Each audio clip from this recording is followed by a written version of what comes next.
Don't build a business overnight. This didn't get to 300,000, in 3 or 4 years. So we have to be rational, on our investment. But, we're interested in the economic development, in the community. The Hoosiers that support this, all over the state, want to see this become and still be the iconic race of the world. So we're going to do this a step at a time. It was blockbuster news from the Indianapolis Motor Speedway this week with the announcement that the Hallman-George family selling the Indianapolis Motor Speedway, the IndyCar Series, IMS Productions as well to Roger Penske's company. Again, an announcement that really shocked a lot of people around the state of Indiana and beyond. And our Insiders panel this week will talk about that and a lot more making news this week. And we're pleased to be joined by Charge President and founder Ken Ungar, former Indianapolis Motor Speedway executive as well. Also, Bill Benner is back with some perspective, and Bose Public Affairs Group Principal Roger Harvey is here as well. Gentlemen, welcome to the program. Thank you. Thank you. Okay, I'll start with, I want to get all your kind of initial thoughts on this. I asked you earlier, Bill, but Ken, as you heard the news, and you were a key executive at the Speedway from 96 to 2005, so 9 years. What was your reaction? What'd you think? That was perfect. It's one of the most successful business people in the world who has domain knowledge of motorsports, buys the largest sports stadium on earth. It was a perfect match. Yeah, good, Raj? I agree with everything Ken said. I would just add, if there's one person out there where this makes the most sense and creates the greatest opportunity for more success down the road, it's Roger Penske. And so it's absolutely terrific, and really looking forward to see what he does. Yeah, I think generally, Bill, the reaction has been very similar to that. And as you and I talked earlier, there's the economic, there's the business deal to this, but there's also that personal, emotional connection that so many people have to the Indianapolis Motor Speedway that kind of adds to the reaction. Well, the Speedway, it's Indiana. It goes to the essence of what we are. It's our DNA. Motorsports in general, and the Speedway in particular, and the fact that this guy, as Roger said, and Ken, is perfect choice to take over the Speedway, and it also has incredible impact on the city of Indianapolis, the town of Speedway, and the state of Indiana.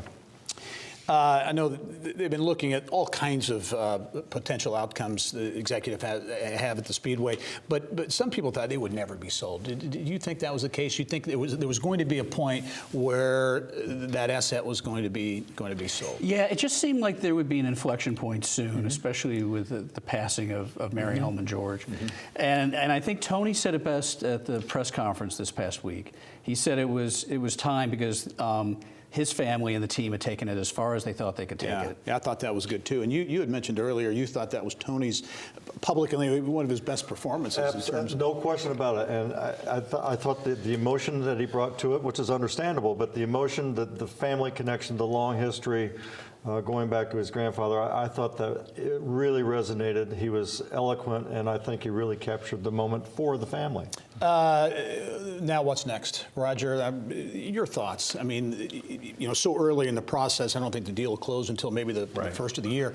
But as you look at the potential now of the track and the property that the family owns in and around Speedway, and then the potential impact on Speedway, the town of Speedway, what do you see maybe happening? Well, a couple things. I think when you look at what happened this week, in addition to the announcement, Roger Penske spent a couple of days here having meetings and walking the property and talking with the leadership team there at the Speedway that he expressed in the news conference he has the utmost confidence in, and they're the right people there. So I think he's going to rely on them to help analyze, okay, where do we need to make the smart strategic investments to take it to the next level, as Tony George said. Yeah. And what's nice about it is that Roger Penske has the financial resources to make those significant investments to take it to the next level. So this isn't just talk. There's going to be some reality there.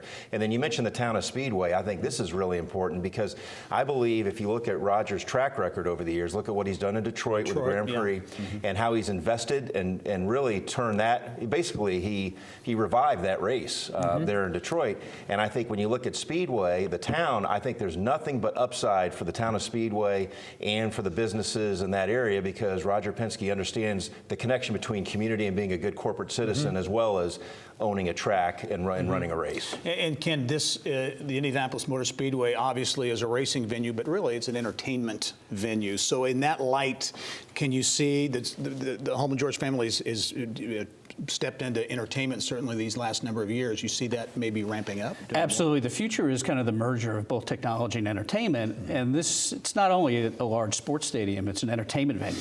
So you're going to see more and more how they leverage that as an entertainment property as opposed to a sports property. Yeah.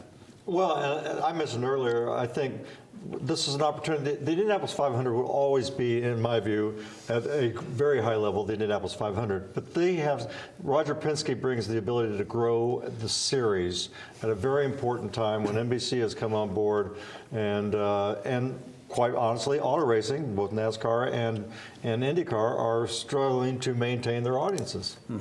And you bring up a good point, too, on growing the series, growing the IndyCar series. New television contract, got some things in place now that kind of set the stage for that. How do you see that playing out, Ken, and how important do you think it is that the IndyCar series continue to grow, continue to have some momentum? Yeah, I think that's the perfect combination, right? So the 500, the IMS is the stage, but IndyCar is the show. And so Roger's the perfect person to kind of take that automotive background. Obviously, he has deep ties in the industry, he understands the technology, but how do you grow the audience of IndyCar? How do you increase the relevance to millennials and Gen Z? I think Roger Penske's in a perfect position to blend automotive, entertainment, motorsports all together. And the ability to bring a corporate investment, whether it's a presenting sponsor, whatever the case might be, he's probably pretty good at that. If you're the CEO of a sponsor, you're going to take Roger Penske's call, probably. Yeah, good stuff. We'll be talking a lot more about this, I know, in the coming weeks. A couple of other big news developments this week in central Indiana and around the state. Westfield continues to grow in Hamilton County. Grand Junction breaking ground, a massive redevelopment project there.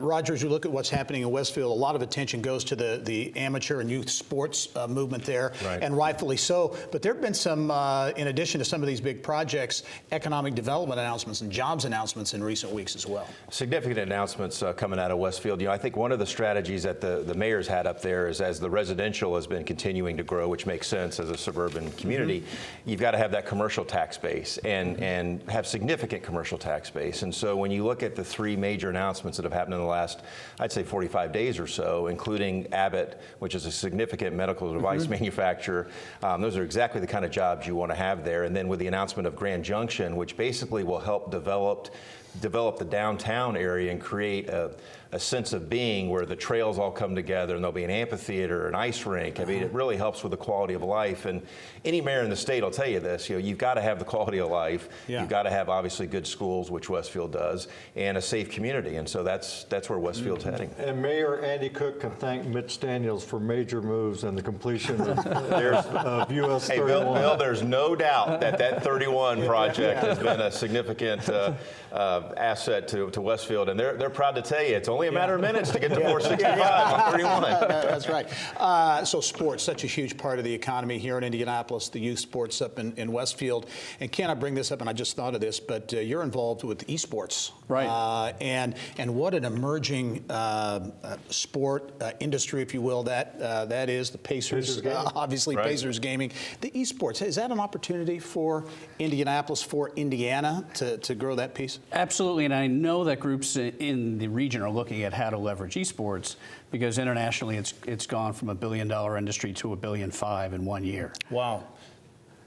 Bill, Well, Pacers Foundation with the Pacers Sports and Entertainment. Before that, Pacers game, the NBA. I mean, The that's... NBA was absolutely out in front of this with the beginning of the NBA 2K League, and I can only imagine where the growth will take and what other sports will do to dovetail on what the NBA has done. Yeah, and colleges and universities are really not necessarily big institutions. Some are, but trying among them are creating esports arenas, if you will, Absolutely. and teams. They're not only creating teams, but they're creating scholarships, and they're recruiting players to the university based on their esports playership. So you're seeing kind of that follow the exact same pattern as traditional sports. Yeah. So once the colleges and universities step in, we're going to see a lot of growth around that. We will be tuned in to find out what is next on esports, but also the Indianapolis Motor Speedway and what's happening there. A big story this week. I want to thank Bill Benner, Roger Harvey, and Ken Ungar, one and all. Thank you for joining us, and we'll be right back after this.